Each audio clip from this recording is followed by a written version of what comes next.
Una exposición de las 7 edades de la Iglesia por el hermano William Marion Branham, capítulo 5, parte 2. Cristo elogia a la Iglesia. Yo conozco tus obras y donde moras, donde está el trono de Satanás, pero retienes mi nombre, y no has negado mi fe, ni aun en los días en que Antipas, mi testigo fiel, fue muerto entre vosotros, donde mora Satanás. Apocalipsis, capítulo 2, versículo 13. Conozco tus obras. Estas son las mismas palabras pronunciadas a cada uno de los 7 mensajeros en relación al pueblo de Dios en cada edad. A medida que estas palabras sean habladas a las 2 vides, verdadera y falsa, traerán gozo y felicidad a los corazones de un grupo, pero deberán producir terror a los corazones del otro, porque aun siendo salvos por gracia, no por las obras, la verdadera salvación producirá obras o hechos que agradarán a Dios. Hijitos, nadie os engañe. El que hace obra justicia es justo como Él es justo.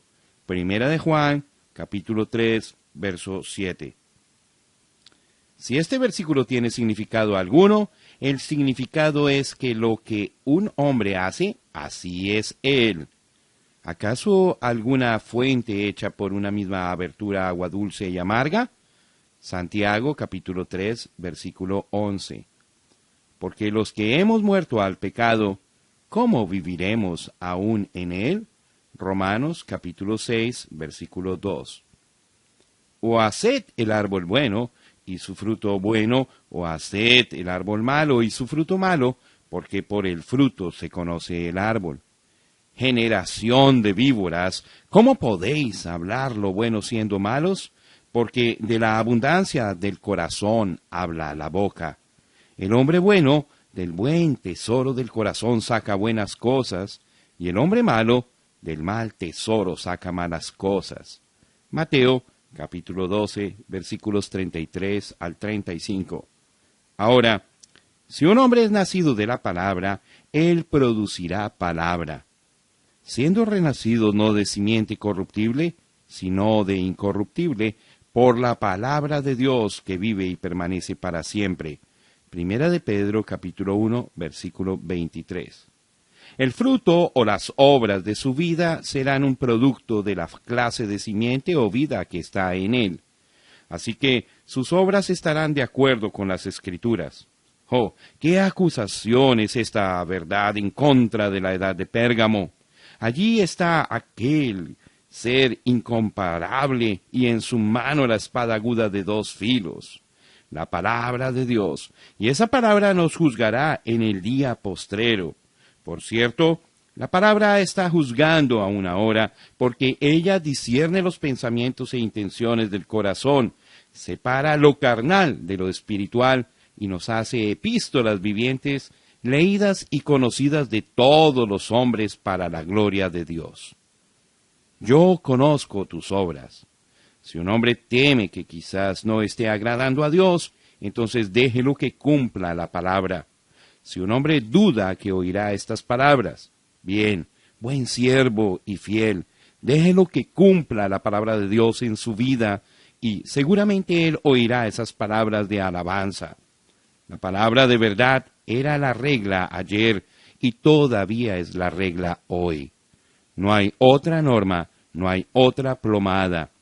Como el mundo será juzgado por uno, Cristo Jesús ciertamente será juzgado por la palabra.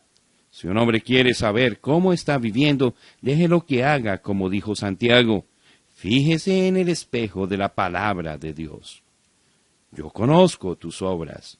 Mientras él estaba allí con la palabra, examinando sus vidas a la luz del plan que él había decretado para ellos, él habría de haber sido agradado en gran manera, porque ellos, así como los que ya habían pasado antes, estaban sufriendo la persecución de los injustos y todavía se mantenían con gozo, asidos del Señor. Aunque les fue difícil a veces servir al Señor, le sirvieron y le adoraron en espíritu y en verdad, pero con la vid falsa no era así. ¡Ay! Ellos habían repudiado la vida que es edificada sobre la palabra y ahora se estaban alejando más y más de la verdad. Sus acciones mostraban las profundidades a donde habían caído. Retienes mi nombre. ¿A quién iremos? Tú tienes palabras de vida eterna. San Juan 6, versículo 68. En aquel tiempo la retuvieron, la estaban reteniendo ahora, pero no con el temor funesto como hombres que viven vidas estériles. Ellos estaban reteniendo en su fuerza y en la seguridad del Espíritu, que eran uno en él. Tenían el seguro conocimiento del perdón de sus pecados y llevaban el nombre de cristiano como testimonio de esa verdad. Conocían y amaban ese nombre que era sobre todo nombre. Sus rodillas se habían doblado a ese nombre. Sus lenguas habían confesado ese nombre. Todo lo que hacían, lo hacían en el nombre del Señor Jesús. Se habían afirmado en ese nombre y se habían separado del mal y habiendo tomado su posición, ahora estaban preparados para morir por ese nombre, teniendo la plena seguridad de una mejor resurrección. De Jesús el nombre guarda, heredero del afán. Dulce hará tu copa amarga, tus afanes cesarán. Suave luz, manantial de esperanza, fe y amor. Ya para el segundo siglo, esas palabras, Padre, Hijo y Espíritu Santo, significaban Trinidad para muchos, y la idea politeísta de tres dioses había llegado a ser una doctrina en la iglesia falsa. No pasaría mucho tiempo hasta cuando eliminarían el nombre, como ciertamente fue el caso en esta edad, y en su lugar los títulos del único Dios grande serían sustituidos por el nombre Señor Jesucristo. Mientras que la mayoría apostataron y aceptaron una Trinidad y bautizaron empleando los títulos de la deidad, el rebaño pequeño todavía bautizaba en el nombre del Señor Jesucristo y así retuvieron la verdad. Con tantos que deshonraron a Dios, partiéndolo en tres dioses y cambiando su afable nombre por títulos, uno se pondría a pensar si las señales y prodigios que eran sinónimos con tan grande nombre todavía estarían entre el pueblo. Ciertamente, aquellas señales fueron manifestadas poderosa y maravillosamente, aunque no en la vid falsa. Hombres como Martín fueron grandemente usados y Dios testificó de ellos por medio de señales y prodigios y dones del Espíritu Santo. Aquel nombre todavía era efectivo porque siempre ha sido y siempre será donde los santos le honran a Él por medio de la palabra y la fe. No has negado mi fe. En Hechos 3, versículo 16, cuando le preguntaron a Pedro cómo había hecho el poderoso milagro en el cojo en la puerta del templo llamada la Hermosa, él lo explicó así: y por la fe de su Jesús, nombre, a este antes cojo que vosotros veis y conocéis, le ha confirmado su Jesús, nombre, y la fe que es por de él, Jesús, ha dado a este, el hombre, esta completa sanidad en presencia de todos nosotros. Fíjese bien, allí está. El nombre y la fe de Jesús trajeron a cumplimiento el milagro. Pedro no dijo que era su propia fe humana, como tampoco dijo que era su propio nombre. Él dijo que el nombre de Jesús usado en la fe que viene de Jesús obró ese gran milagro. Esta fe es aquella de la cual hablaba el Señor en Apocalipsis 2, versículo 13. Era su fe, no era fe en Él, pero era su propia fe que Él había dado a los creyentes. Conforme a la medida de la fe que Dios repartió a cada uno, según el versículo 1, cada uno son hermanos. Romanos capítulo 12, versículo 3. Porque por gracia sois salvos por medio de la fe, y esto, fe, no de vosotros, pues es don de Dios. Efesios capítulo 2, versículo 8. Hermanos míos, note que él también está hablando a hermanos. No tengáis la fe de, no en, nuestro Señor Jesucristo glorioso en acepción de personas. Santiago capítulo 2, versículo 1, antigua versión. En esta edad de Pérgamo, cuando los hombres estaban humanizando la salvación, habiéndose desviado de la verdad que establece que la salvación es del Señor, habiendo echado a un lado la doctrina de la elección, y habiendo abierto la puerta de la iglesia y la puerta de su compañerismo para todos los que querían creer sus proposiciones, no hagan caso a la palabra. En esta edad de rápida degradación, todavía existía aquel pequeño número que tenía la medida de aquella fe de nuestro Señor Jesucristo, y no solamente emplearon esa fe en obras de poder, sino que con ella también resistieron a aquellos que se atrevían a decir que estaban salvos simplemente por haberse unido a una iglesia. Ellos sabían que ningún hombre podía realmente creer hacia la vida eterna y la justicia de Dios sin la medida de fe del mismo Señor Jesús. Así como la iglesia hoy día está llena de creyentes intelectuales que armonizan con el nacimiento virginal del Señor Jesucristo, la sangre derramada, asistiendo a la iglesia y tomando la cena del Señor, sin ser de ninguna manera renacidos, así también en aquella tercera edad tenían el mismo problema. La fe humana no fue suficiente allá en aquel entonces y tampoco lo será hoy. Se necesita que caiga la mera fe del Hijo de Dios en el corazón del hombre para que él así pueda recibir al Señor de gloria en el templo no hecho de manos. Esta era una fe viviente. Yo vivo en la fe del Hijo de Dios. Pablo no dijo que vivía por fe en el Hijo de Dios. Era la fe del Hijo de Dios que le había dado vida y lo mantenía viviendo en la victoria cristiana. No, ellos no habían negado que la salvación era sobrenatural de principio a fin.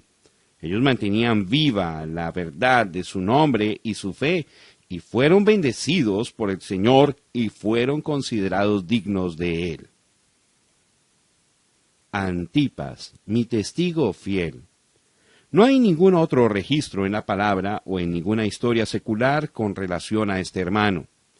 Ciertamente no hay necesidad que lo haya. Es más que suficiente que él fue preconocido y conocido por el Señor. Es más que suficiente ver su fidelidad al Señor registrada en la palabra viviente. Él era cristiano, él tenía el nombre de Jesús, él tenía la fe de nuestro Señor Jesucristo y estaba entre aquellos que vivían por medio de esa fe. Él había respondido a las palabras de Santiago, que vuestra fe en nuestro glorioso Señor Jesucristo sea sin acepción de personas. Lleno del Espíritu Santo y de fe como fue Esteban, él no tenía respeto de nadie, no temía a nadie, y cuando la sentencia de muerte fue pronunciada sobre todos los que tomaban aquel nombre y andaban en la fe de Jesucristo, él tomó su lugar con aquellos que no se retractaron. Sí, él murió, pero como Abel obtuvo un testimonio de Dios, su nombre está escrito en la palabra, y aunque muerto, su voz todavía habla en las páginas del registro divino. Otro mártir fue llevado a su reposo, pero en esta ocasión Satanás no triunfó, así como no triunfó cuando dio muerte al príncipe de paz, porque así como Satanás fue despojado en la cruz, así también ahora la sangre de Antipas clamará a centenares más, quienes tomarán sus cruces y seguirán al Señor. ¿Dónde está la silla de Satanás? La razón por la cual esto es parte del elogio del Espíritu es porque estos valientes soldados de la cruz estaban venciendo a Satanás allí en medio de su propio trono. Estaban obteniendo la victoria en la batalla por medio del nombre y la fe de Jesús, allí mismo en el campo de los líderes de las tinieblas. ¡Qué encomio tan tremendo! Así como los poderosos hombres de David que invadieron el campo del enemigo para traerle a David agua para saciar su sed, así también estos gigantes de la fe invadieron el reino de la fortaleza terrestre de Satanás, y por medio de la predicación y exhortación trajeron el agua de salvación a aquellos que vivían bajo la sombra de la muerte. Ahora, así como estas palabras acerca del trono y el reino de Satanás son parte del encomio de Dios para sus escogidos, en verdad también fijan la escena para la denuncia del mal que había logrado supremacía en la iglesia. Pérgamo, el trono y la morada de Satanás.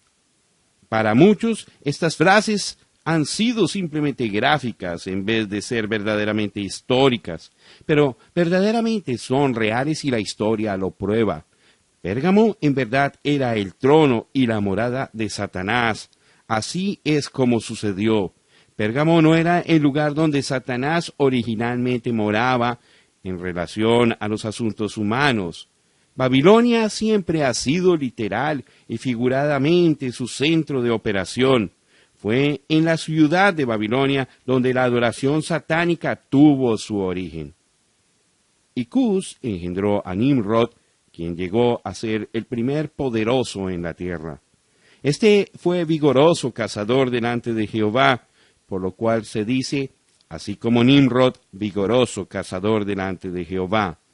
Y fue el comienzo de su reino Babel, Erec, Accad y Caine, en la tierra de Sinar.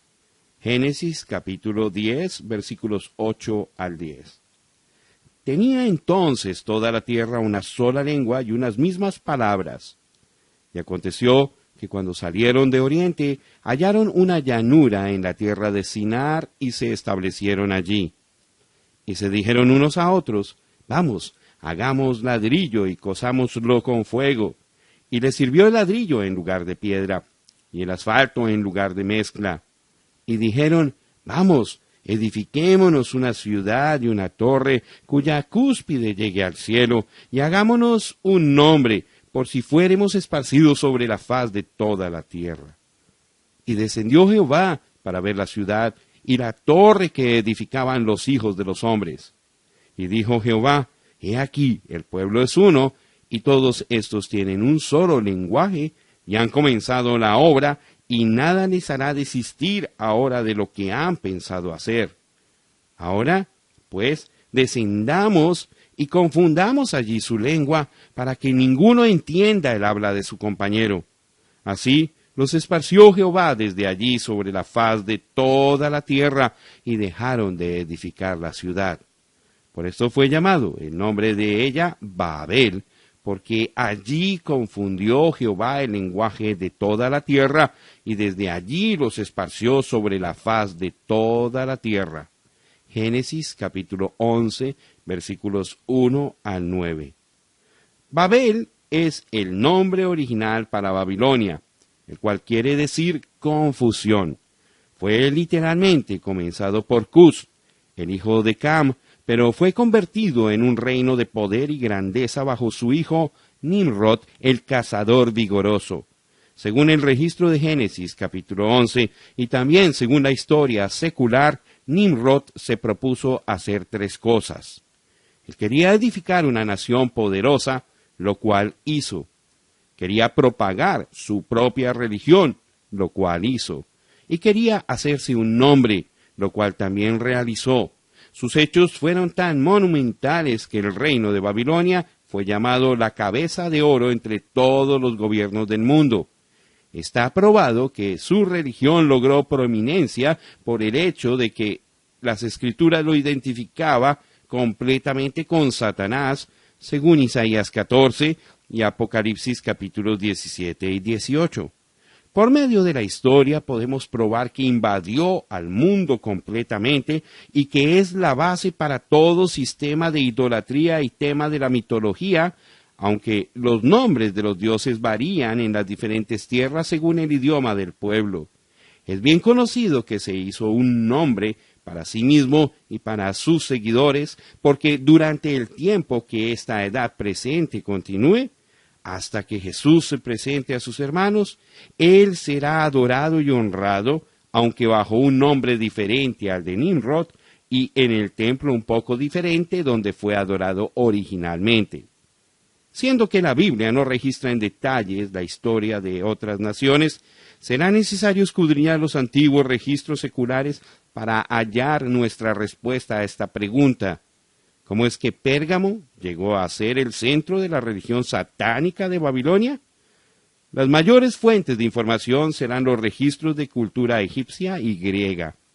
La razón de esto es que Egipto recibió de los caldeos la ciencia y las matemáticas y Grecia la recibió de Egipto. Ahora, siendo que los sacerdotes tenían a su cargo la enseñanza de estas ciencias, las cuales fueron empleadas como parte de la religión, entonces ya conocemos la clave de cómo fue que la religión de Babilonia logró su tremenda influencia en estas dos naciones. También es cierto que cuando una nación vencía a otra, entonces dentro de poco tiempo la religión del vencedor llegaba a ser la religión del vencido. Es bien conocido que los griegos tenían las mismas señales del zodiaco que los babilonios, y ha sido hallado en los antiguos registros egipcios que ellos les dieron a los griegos sus creencias politeístas. Así que los misterios de Babilonia se esparcieron de nación a nación hasta que aparecieron en Roma, China, India y aún en América del Norte y del Sur hallamos básicamente la misma clase de adoración. Las historias antiguas concuerdan con la Biblia en que esta religión de Babilonia ciertamente no era la religión original de los primeros pobladores de la tierra. Fue la primera en separarse de la fe original. Sin embargo, no fue ella misma la original. Historiadores como Wilkinson y Mallet han probado, según conclusiones derivadas de los documentos antiguos, que allá en un tiempo todas las gentes de la tierra creían un solo Dios supremo, eterno e invisible, quien por la palabra de su boca habló todas las cosas a existencia y que en su carácter él era amante, bondadoso y justo. Pero como Satanás siempre corromperá todo lo que pueda, hallamos que está corrompiendo las mentes y los corazones de los hombres para que rechacen la verdad. Como él siempre se ha esforzado por recibir adoración como si fuera Dios, y no el siervo y la creación de Dios, él desvió la adoración de Dios para atraerla a sí mismo y así ser exaltado. Ciertamente él logró su propósito de esparcir su religión por todo el mundo. Esto está autenticado por Dios en el libro de los Romanos. Habiendo conocido a Dios, no le glorificaron como a Dios, antes se desvanecieron en sus discursos, y por medio de la necedad de sus corazones aceptaron una religión corrupta a tal grado de adorar a las criaturas y no al Creador. Recuerde, Satanás era una criatura de Dios, hijo de la mañana. Entonces hallamos que donde una vez la verdad fue diseminada entre los hombres y todos se apegaron a esa sola verdad, después llegó el día cuando un grupo grandísimo se separó de Dios y esparcieron una forma de adoración diabólica alrededor del mundo. La historia muestra que los de la tribu de Sem, que se mantuvieron con la verdad invariable, estuvieron en completa oposición a los de la tribu de Cam, quienes se apartaron de la verdad a la mentira del diablo. No hay tiempo para entrar en una discusión sobre esto. Solamente es introducido para que usted pueda ver que hubo dos religiones, y solamente dos, y que la falsa llegó a cubrir el mundo. En Babilonia, el monoteísmo se tornó en politeísmo. En aquella ciudad, la mentira y los misterios del diablo se levantaron en contra de la verdad y los misterios de Dios. Satanás ciertamente llegó a ser el Dios de este mundo y exigió adoración de aquellos que habían engañado, haciéndoles creer que él ciertamente era el Señor. La religión politeísta del enemigo comenzó con la doctrina trinitaria. Fue allá en la antigüedad que la idea de un Dios en tres personas vino a existencia. Cuán raro es que nuestros teólogos modernos no hayan visto esto, pero tan igual como fueron engañados sus antepasados, ellos todavía creen en tres personas en la deidad. Que nos muestren una sola escritura donde se encuentra autoridad alguna para esa doctrina. No es algo extraño que mientras los descendientes de Cam siguieron en su camino de adoración satánica, la cual abarcaba un concepto básico de tres dioses, que no hay ni una sola señal que muestre a los descendientes de Sem creyendo tal cosa, o alguna adoración ceremonial que implicara algo semejante? No es extraño que los hebreos creyeran: «Oye, Israel, Jehová nuestro Dios, Jehová uno es», si hubieran tres personas en la deidad, como algunos afirman. En Génesis 18, Abraham, el descendiente de Sem, solamente vio a un Dios con dos ángeles. Ahora, ¿cómo fue expresada esta Trinidad? Fue expresada por medio de un triángulo equilátero, así como es expresado hoy día en Roma. Lo raro es que los hebreos no tenían tal concepto. Ahora, ¿quién tiene la verdad? ¿Los hebreos o los de Babilonia? En Asia, la idea politeísta de tres dioses en uno fue expresada en una imagen de un cuerpo con tres cabezas. Es expresado como tres inteligencias. En la India, lo han expresado como un dios en tres formas. Ahora, realmente esa ya es buena teología moderna en este día. En Japón hay una imagen de Buda con tres cabezas, como la que previamente describimos. Pero el más revelador de todos es aquel que muestra el concepto de Dios en una forma trina. 1. La cabeza de un anciano que simboliza a Dios el Padre. 2. Un círculo que en los misterios significaba simiente, lo cual significa el Hijo. 3. Las alas y la cola de una ave, la paloma. Aquí estaba la doctrina de Padre, Hijo y Espíritu Santo, tres personas en una deidad, una verdadera Trinidad. Usted puede ver la misma cosa en Roma. Ahora, déjeme preguntarle una vez más, ¿no es extraño que el diablo y sus adoradores tuvieran más verdad revelada que aún el padre de la fe, Abraham y sus descendientes? ¿No es extraño que los adoradores de Satanás conocieran más acerca de Dios que los mismos hijos de Dios? Ahora, eso es lo que los teólogos modernos se esfuerzan por decirnos cuando hablan de una Trinidad. Solamente recuerde esta cosa de aquí en adelante. Estos registros son verdaderos y esto también es la verdad. Satanás es un mentiroso y el padre de la mentira. Y aun cuando él venga con alguna luz, todavía eso es mentira. Él es un homicida y su doctrina trinitaria ha destruido a las multitudes y continuará destruyendo hasta que venga Jesús. Según la historia, no tardó mucho tiempo en efectuarse un cambio en este concepto de un Padre, un Hijo y un Espíritu Santo. Satanás los guió paso a paso, apartándolos en la verdad. El concepto de la deidad que se vino desarrollando ahora era: 1. El Padre Eterno. 2. El Espíritu de Dios encarnado en una madre humana. ¿Lo hace pensar? 3. Un Hijo divino, el producto de aquella encarnación, la simiente de la mujer. Pero el diablo no está contento. Todavía él no ha logrado la adoración de sí mismo, solo de una manera indirecta. Así que lleva a la gente aún más lejos de la verdad. Por medio de sus misterios, él revela a la gente que ya que el gran Padre, Dios, invisible, no se interesa en los asuntos de los hombres, sino que mantiene silencio respecto a tales cosas, entonces lo obvio es que él muy bien puede ser adorado en silencio. Efectivamente, lo que se propone es que él sea ignorado lo más posible, sino por completo. Esta doctrina también se extendió alrededor del mundo y hoy día en la India. Usted puede ver que los templos edificados al gran Creador, el Dios silente, son en verdad muy pocos. Siendo que no era necesario adorar al Padre Creador, entonces fue muy natural que la adoración fuese dirigida a la Madre e Hijo, como los objetos de exaltación. En Egipto hubo la misma combinación de madre e hijo, llamada Isis y Osiris. En la India era Isi e Iswara. Note usted aún la semejanza de los nombres. En Asia era Cibele y Deuyos. En Roma y en Grecia era igual, como también en la China. Imagínese usted la sorpresa de algunos misioneros católicos romanos cuando entraron a la China y hallaron allí a una señora e hijo con rayos de luz procediendo de la cabeza del niño. La imagen muy bien se podría haber intercambiado con la que estaba en el Vaticano, con la excepción de ciertas características del rostro.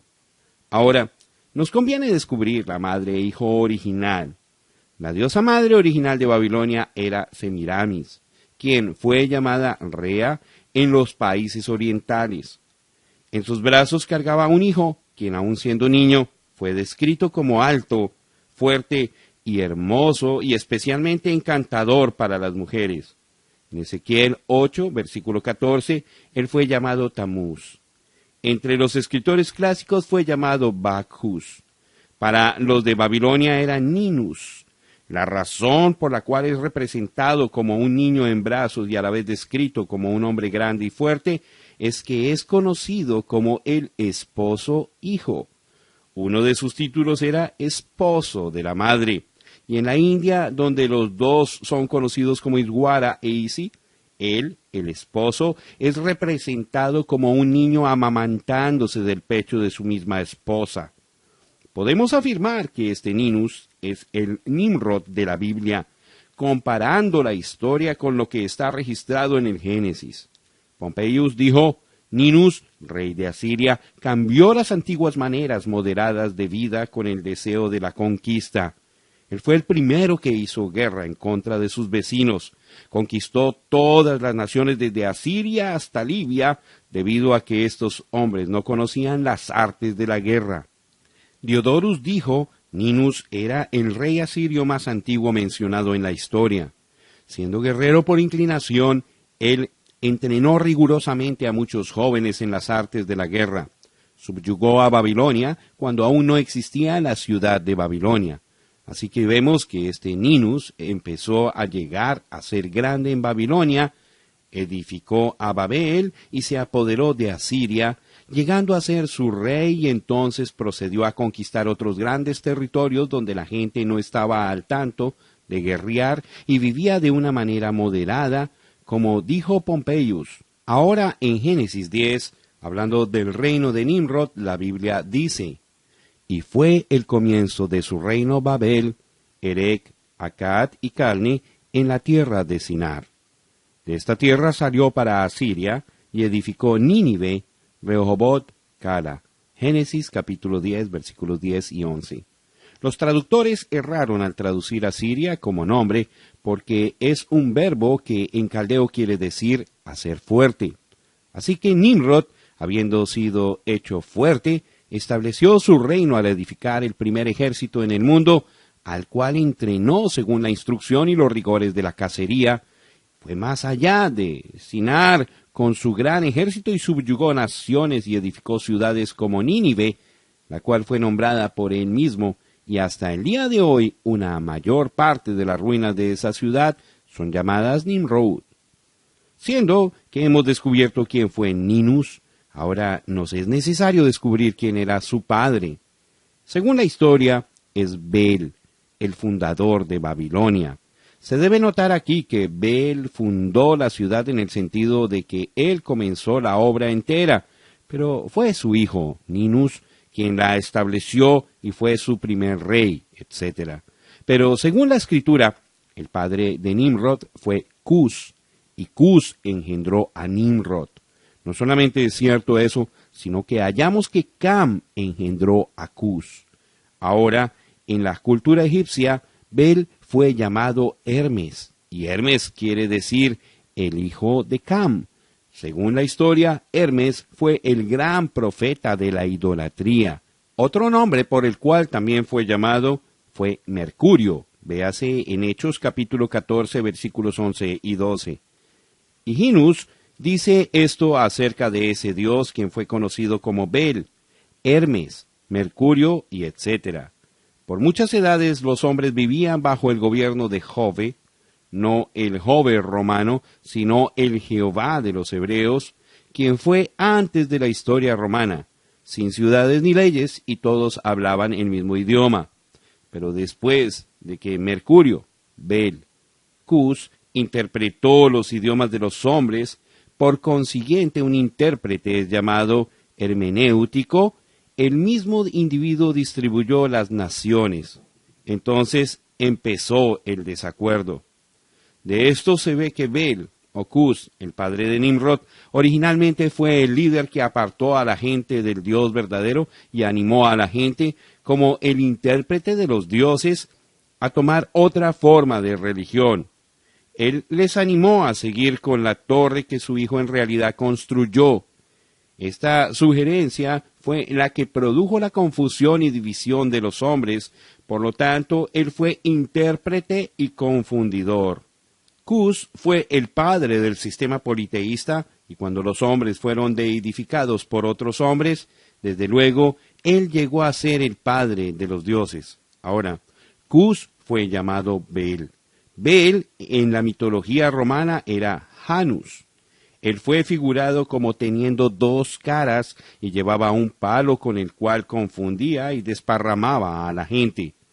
Ovid escribe que Janus dijo de sí mismo: los de la antigüedad me llamaban Caos.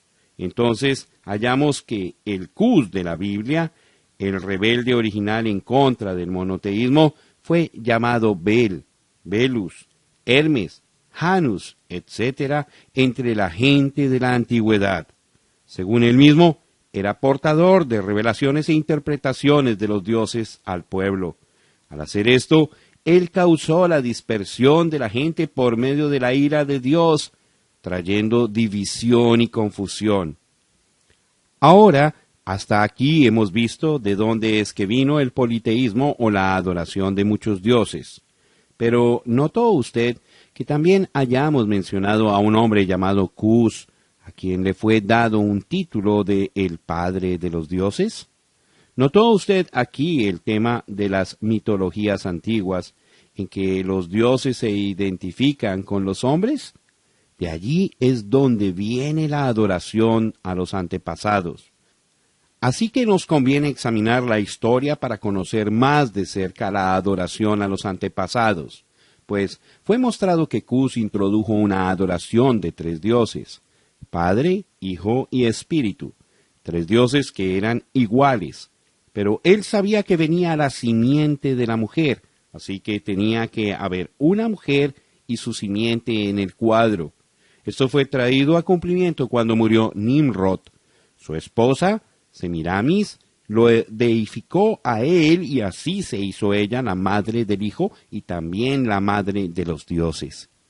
Exactamente igual como la Iglesia romana ha deificado a María, dice que ella era sin pecado y que era la madre de Dios. Ella, Semiramis, llamó a Nimrod Zoroasta, lo cual quiere decir la simiente prometida de la mujer. Pero no había pasado mucho tiempo cuando la mujer empezó a atraer más la atención que el hijo, y en breve ella fue representada venciendo a la serpiente. La llamaron la reina del cielo y la hicieron divina. ¿Cuán semejante es esto al día presente en que María, la madre de Jesús, ha sido elevada a la inmortalidad, y ahora mismo, desde septiembre de 1964, el Concilio del Vaticano está intentando darle a María una posición que ella no posee, porque la quisieron llamar María la Mediadora, María la Madre de todos los creyentes, o Madre de la Iglesia. Si en verdad ha habido adoración babilónica a los antepasados en una religión, es en la religión de la Iglesia de Roma. No solamente fue originada en Babilonia la adoración a los antepasados, sino también la adoración a la naturaleza. Fue en Babilonia donde los dioses fueron identificados con el sol y la luna, etc.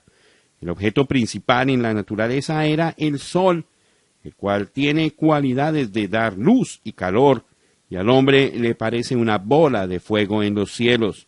Así que el dios principal sería el dios sol, a quien ellos llamaban Baal. Frecuentemente el sol fue representado como un círculo en llama donde aparecía una serpiente alrededor. Al poco tiempo, la serpiente llegó a ser símbolo del sol y por consiguiente fue adorada. Así que el deseo del corazón de Satanás llegó a su cumplimiento completo. Él fue adorado como Dios. Su trono fue establecido. Sus esclavos se inclinaban ante él. Él fue adorado allí en Pérgamo en la forma de una serpiente viva. El árbol de la ciencia del bien y del mal, simbolizado ahora en la forma de una serpiente viva, no solamente había seducido a Eva, sino también a la mayoría de la humanidad. Pero, ¿cómo es que Pérgamo llegó a ser la silla de Satanás si la silla fue Babilonia? De nuevo la respuesta está en la historia. Cuando Babilonia cayó bajo el dominio de los medo-persas, el sacerdote rey Attalus huyó de la ciudad y se fue a Pérgamo con sus sacerdotes y sus misterios sagrados. Allí edificó su reino, fuera del imperio romano, y prosperó grandemente bajo el cuidado del diablo. Este ha sido un resumen muy corto de la historia de la religión babilónica y su culminación en Pérgamo. No hay duda de que se han dejado muchas preguntas sin respuestas y que también se pudo haber dicho mucho más para iluminarnos, pero esto no ha sido presentado para hacer un estudio de historia, sino más bien ha sido presentado para ser una ayuda en el estudio de la palabra. La denuncia.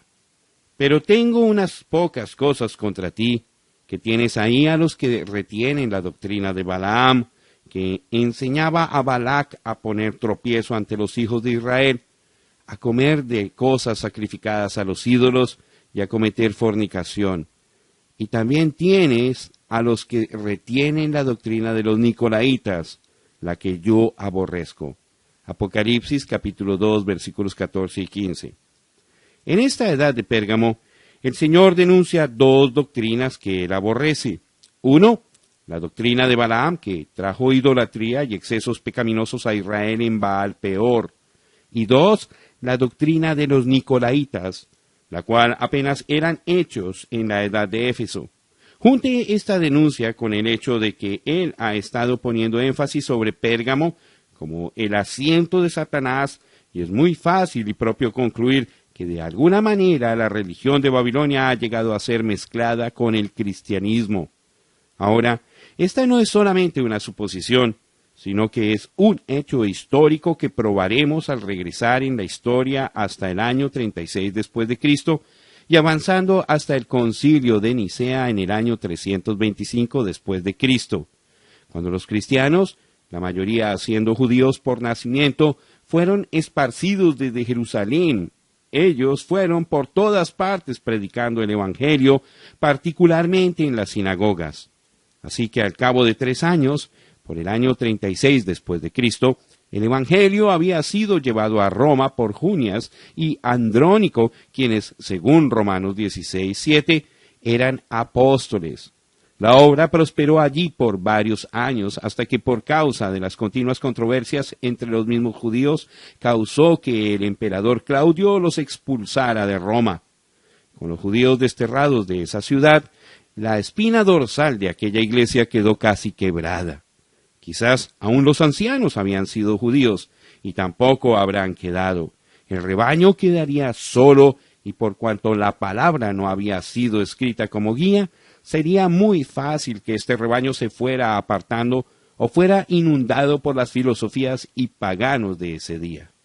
Con lobos rapaces en acechanza y el espíritu del anticristo suelto, hallamos en la historia que esta pequeña iglesia en Roma llegó a una condición de apostasía, sin esperanza de recuperación, y empezó a introducir ceremonias paganas bajo títulos cristianos. Como el tiempo del destierro duró 13 años, los fundadores Junias y Andrónico no regresaron sino hasta el año 54 después de Cristo. Imagínese usted el horror de ellos al hallar una iglesia con un título cristiano siendo tan despreciablemente pagana. Había altares en la iglesia sobre los cuales colocaban incienso y celebraban ritos paganos. No podían acercarse a los líderes establecidos de esa iglesia. Por lo tanto, con los pocos que se esforzaron por permanecer fieles, dieron comienzo a una iglesia nueva, o sea, la segunda iglesia de Roma. Dios afablemente obró entre ellos con señales y maravillas, y se empezó una tercera iglesia. Y aunque la primera iglesia fue reprobada por ser pagana y no cristiana en su adoración, ella no cedería su título, sino que permaneció y todavía permanece la primera iglesia de Roma, la Iglesia Católica Romana. Ahora, la mayoría de nosotros tenemos la idea errada de que cualquier y toda persona que se dice ser cristiana sería el blanco del diablo y consecuentemente el golpe de tiranía política. Pero no es así. Esta primera iglesia había empezado a florecer y a multiplicarse tanto en número que los emperadores y diversos oficiales del gobierno en realidad favorecían a aquella iglesia por razones políticas. Y cuando los líderes de la primera iglesia en Roma se hallaron favorecidos, tomaron la oportunidad para tornar el gobierno en contra de los verdaderos creyentes y demandar su persecución si no entraban a su redil. Uno de los obispos de tales pensamientos en la primera iglesia de Roma fue Aniceto, quien vivió en el segundo siglo y fue contemporáneo de Policarpo. Cuando el venerable Policarpo supo que la primera iglesia cristiana de Roma estaba envuelta en ceremonias paganas y que había corrompido la verdad del Evangelio, él fue a implorarles que cambiaran. Él los vio que se postraban ante imágenes con nombres de apóstoles y santos. Él vio que encendían velas y quemaban incienso en el altar. Vio que celebraban la Pascua paganamente, elevando el pan en forma de disco en honor al dios Sol, y entonces vaciaban el vino como una libación a los dioses. Pero este santo anciano, quien había viajado como 2000 kilómetros, no podía impedir su decadencia tan avanzada. Dios habló por medio de él cuando estaba a punto de despedirse. Efraín es dado a ídolos, déjalo. Oseas capítulo 4, versículo 17. Policarpo nunca regresó. Después de Aniceto siguió el malvado obispo de Roma llamado Víctor. Él introdujo aún más fiestas y ceremonias paganas en la primera iglesia, y también se esforzó mucho de persuadir a las verdaderas iglesias cristianas a que incorporaran las mismas ideas. Ellas no se doblaban a su deseo, así que persuadió a los oficiales del gobierno que persiguieran a los creyentes, trayéndolos ante la ley, echándolos en la prisión y aún dando muerte a muchos. Un ejemplo de sus hechos tan viles se halla en la historia, cuando el emperador Septimus Severus fue persuadido por Callistus, el amigo de Víctor, a matar a 7000 en Tesalónica, porque estos verdaderos creyentes celebraban la Pascua según el mandamiento del Señor Jesús y no según la adoración de Astarte.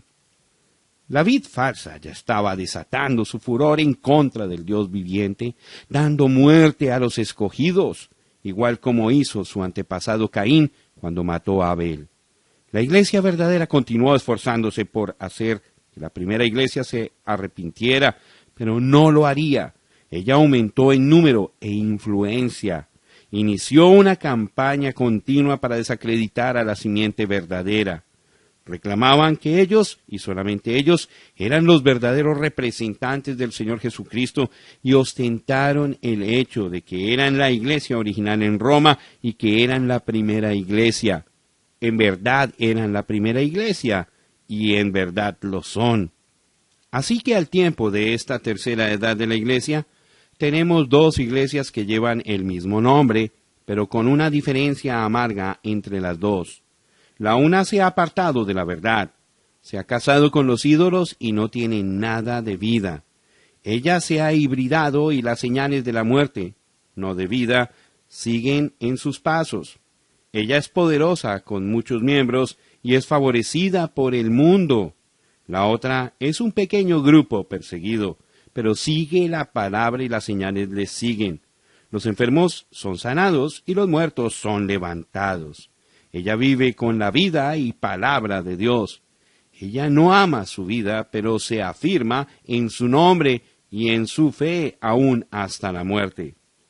Y así la terrible persecución oficial de Roma cayó sobre los verdaderos creyentes, hasta que Constantino llegó al poder y concedió libertad de adoración religiosa. Parece que hay dos razones por las cuales fue concedida esta libertad. En primer lugar, Varios emperadores buenos no habían permitido la persecución, pero al morir ellos fueron sucedidos por aquellos que mataban a los cristianos. Esto fue hecho tan sin razón que por fin la opinión pública se manifestó en que dejaran en paz a los cristianos. La segunda razón es la más conocida. Constantino tenía delante de él una batalla que afrontar, bastante dificultosa, de la cual dependía el control del imperio. Una noche él vio en un sueño una cruz blanca que aparecía delante de él, y sintió que esto era como un presagio para él, que si los cristianos oraban por su victoria, entonces él ganaría la batalla. Él les prometió libertad en el caso de que saliera victorioso. Fue victorioso y la libertad de cultos fue concedida en el edicto de Nantes en el año 312 después de Cristo. Pero esta libertad de persecución y muerte no fue tan magnánima como primeramente apareció. Constantino ahora era el patrón. Como un patrón, su interés era algo más que la de un observador, porque él decidió que la Iglesia necesitaba su ayuda en sus asuntos. Él los había visto en desacuerdo entre sí mismos en relación a ciertas cosas, entre las cuales una tenía que ver con Arrio, obispo de Alejandría, quien enseñó a sus seguidores que Jesús no era verdaderamente Dios, sino que era un ser de menor importancia, siendo que fue creado por Dios. La Iglesia occidental sostenía una posición opuesta, creyendo que Jesús era la primera esencia de Dios y, como decían ellos, coigual con el Padre. Con tales asuntos, juntamente con la intromisión de ceremonias paganas en la adoración, el emperador convocó el Concilio de Nicea en el año 325 después de Cristo, con el pensamiento de reunir a todos los diferentes grupos bajo un solo techo, donde pudieran resolver sus diferencias y llegar a un entendimiento común y ser todos uno. No es extraño que, aunque esto empezó allá con Constantino, no murió, sino que está realmente vivo hoy en la forma del Concilio Mundial de Iglesias. Y lo que él no logró obtener será en verdad logrado en este día por medio del movimiento ecuménico.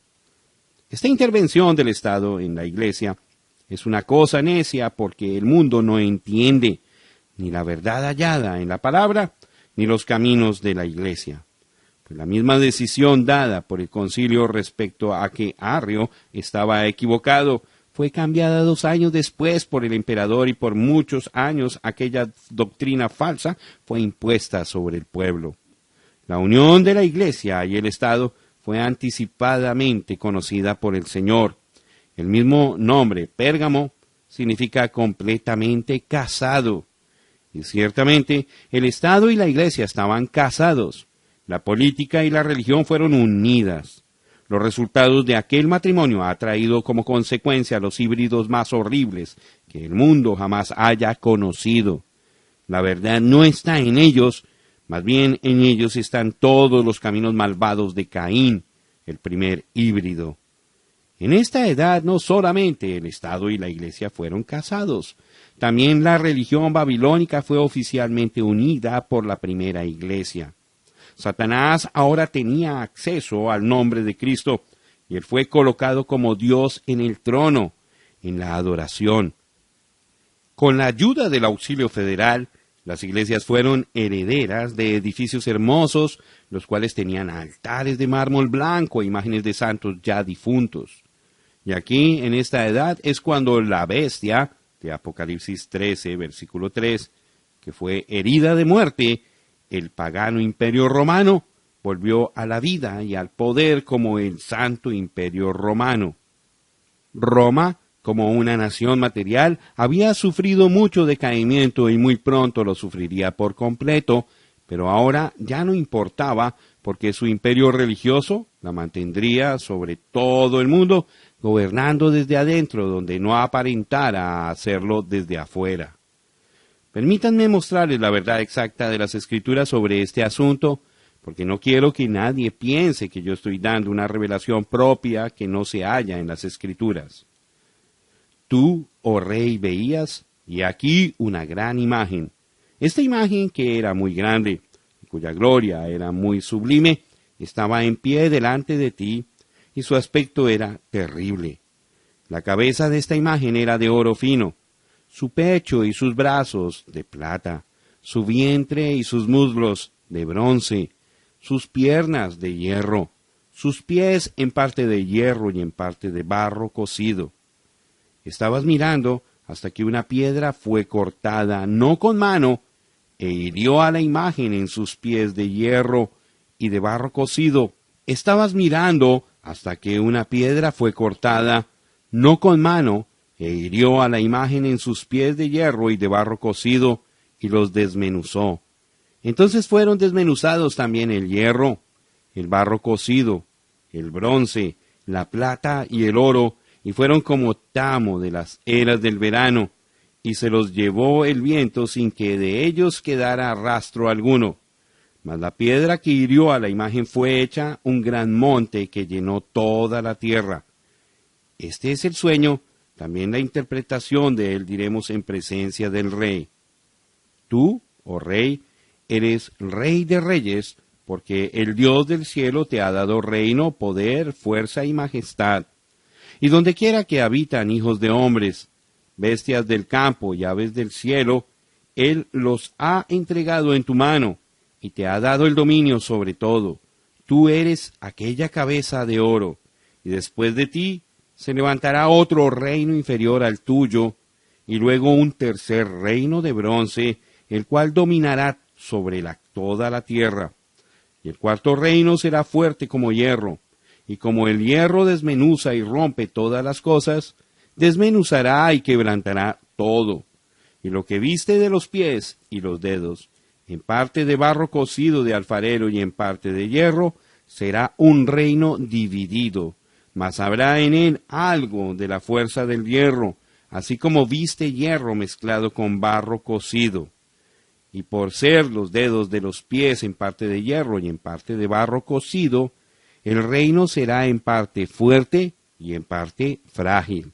Así como viste el hierro mezclado con barro, se mezclarán por medio de alianzas humanas, pero no se unirán el uno con el otro, como el hierro no se mezcla con el barro. Y en los días de estos reyes, el Dios del cielo levantará un reino que no será jamás destruido, ni será el reino dejado a otro pueblo. Desmenuzará y consumirá a todos estos reinos, pero él permanecerá para siempre. De la manera que viste que del monte fue cortada una piedra, no con mano, la cual desmenuzó el hierro, el bronce, el barro, la plata y el oro. El gran Dios ha mostrado al rey lo que ha de acontecer en lo porvenir, y el sueño es verdadero y fiel su interpretación. Daniel, capítulo 2, versículos 31 al 45. Aquí está revelado un registro detallado de historia futura que fue profetizado que vendría sobre la tierra desde el tiempo de Daniel hasta que Jesús viniera a reinar como el hijo de David. Es conocido como los tiempos de los gentiles. Este tiempo abarcaba 4 etapas históricas, las cuales fueron conocidas como el imperio dominante en cada edad: babilónica, medo-persa, griega y romana. La monarquía más grande y más absoluta fue la de Babilonia, que fue tipificada por la cabeza de oro.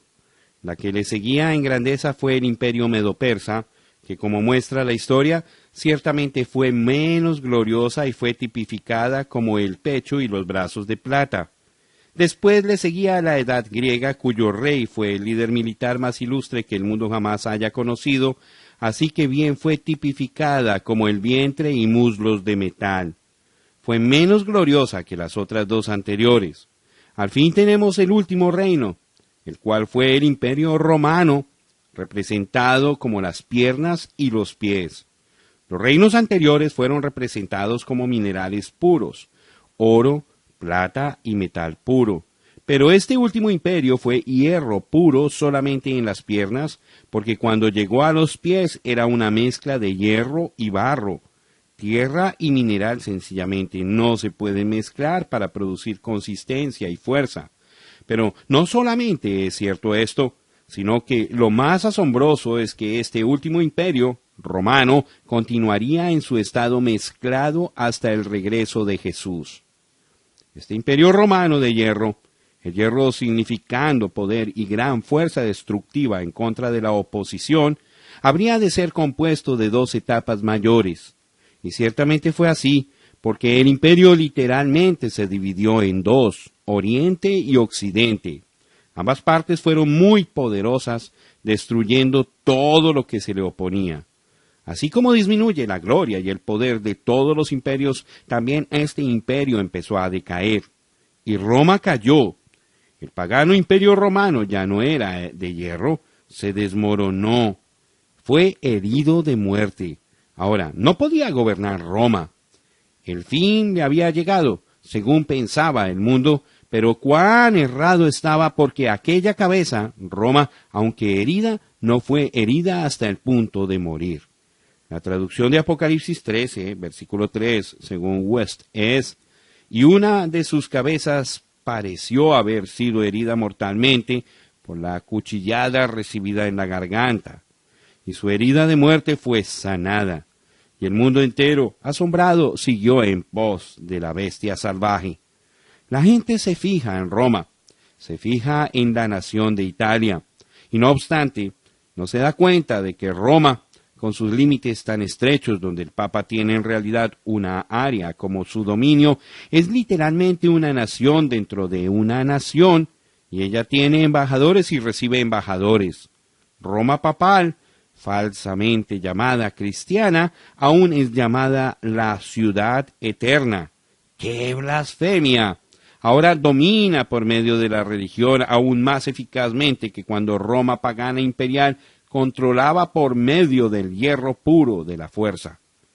Roma tomó un nuevo aspecto de vida cuando Constantino juntó la Iglesia y el Estado y respaldó esa unión con la fuerza. El espíritu que motivaba a la Roma pagana es el mismo espíritu que ahora motiva a la falsamente llamada Roma cristiana. Usted puede ver que eso es así porque ahora sabe que el Cuarto Imperio nunca dejó de existir, solamente cambió su ropaje exterior.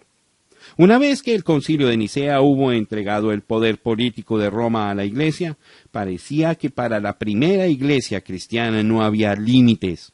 El nombre cristiano, que originalmente traía persecución, ahora era el nombre de los perseguidores. Fue en esta edad en que Agustín de Hipona, de 354 después de Cristo al 430 después de Cristo, expresó el precepto de que la Iglesia debiera y tenía que usar la fuerza, si era necesaria, para traer a sus hijos de nuevo al redil, y que estaba en armonía con la palabra de Dios el matar a los apóstatas y herejes. En su controversia con los donatistas, él escribió: ciertamente es mejor que los hombres sean guiados a adorar a Dios por medio de la enseñanza, en vez de ser estimulados a hacerlo por razón de temor al castigo o el dolor. Pero no es razón de concluir que porque la enseñanza produce mejores hombres, entonces debemos olvidarnos de los que no se rinden. Porque muchos han hallado ventaja, como hemos probado y estamos probando diariamente por experiencia práctica, en ser primeramente constreñidos por medio de temor o dolor, para después ser influidos por la enseñanza, para que así también puedan continuar a hacer lo que han aprendido en palabras. Mientras que aquellos que son guiados directamente por amor son los mejores, ciertamente son más numerosos los que son corregidos por el temor, porque ¿cómo sería posible que alguien nos amara más que Cristo, quien dio su vida por las ovejas? Sin embargo, después de haber llamado a Pedro y a los otros apóstoles solamente por sus palabras, cuando vino para llamar a Pablo, no sólo le constriñó con su voz, sino que lo tumbó a tierra con su poder, y así traer a la fuerza a uno que andaba en violencia entre las tinieblas de incredulidad para desear la luz del corazón. Primeramente lo hirió con ceguedad física. ¿Por qué entonces no debiera la Iglesia usar la fuerza para constreñir a sus hijos perdidos a que regresen?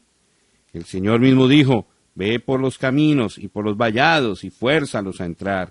Por lo tanto, si el poder que la Iglesia ha recibido por decreto divino en su debido tiempo, por medio del carácter religioso y la fe de reyes, sea el instrumento por el cual aquellos que son hallados en los caminos y vallados, eso es en herejías y en cismas, son constreñidos a entrar, entonces que no critiquen el ser constreñido. La inclinación a derramar sangre estaba acrecentando. La vid falsa en España ahora estaba influenciando al emperador Máximo a que se juntara en el ataque contra los verdaderos creyentes, quienes tenían con ellos la palabra, las señales y las maravillas. Entonces algunos priscilianistas fueron traídos a Treves por el obispo Itacus en el año 385 después de Cristo. Él les acusó de brujería e inmoralidad, y muchos fueron asesinados. Martín de Tours y Ambrosio de Milán protestaron esta acción y rogaron que cesara la persecución, pero sin resultados. Cuando la persecución fue prolongada, estos dos obispos negaron tener compañerismo con el obispo Idatus y otros semejantes a él. Tan extraño como parece, el sínodo de Treves dio su aprobación a los asesinos. De aquí en adelante, particularmente durante la edad del oscurantismo, veremos a los hijos de la carne perseguir y destruir a los hijos del Espíritu, aunque ambos reclaman ser del mismo Padre, como fue en el caso de Ismael e Isaac. La oscuridad de corrupción espiritual se profundizaría y la verdadera luz de Dios disminuiría hasta que, en términos de números, apenas estaría encendida. Sin embargo, la promesa de Dios permanecería verdadera. La luz alumbra en la oscuridad y la oscuridad no puede impedirla. Ahora, hasta aquí no he hablado acerca de aquel punto de la historia como lo prometí hacer. Eso es, la mezcla de la religión de Nimrod con la religión cristiana. Usted recordará que Atalus huyó de Babilonia a Pérgamo y edificó su reino fuera del alcance del imperio romano. A través de los años su reino floreció, siendo nutrido por el Dios de este mundo. Una sucesión de sacerdotes, reyes, siguieron a Atalus hasta el reino de Atalus III, cuando por razones conocidas solamente por la soberanía de Dios, él, por medio de su testamento, entregó el reino a Roma. Julio César entonces tomó el reino físico y el reino espiritual, y siendo sacerdote, el rey, llegó a ser máximo pontífice de la religión babilónica. Este título pasó a los emperadores que le siguieron hasta el tiempo de Máximo III, quien lo rechazó. Según la historia de Stevens, entonces fue cuando el Papa tomó la jefatura que el emperador rechazó y hoy día todavía hay un pontífice en el mundo y ciertamente es máximo pontífice. Él tiene una triple corona y radica en Roma. Y en Apocalipsis 17, Dios ya no se refiere a Pérgamo como la silla de Satanás, ni tampoco dice que allí es donde mora Satanás. No, el trono ya no es en Pérgamo, pero es Misterio Babilonia.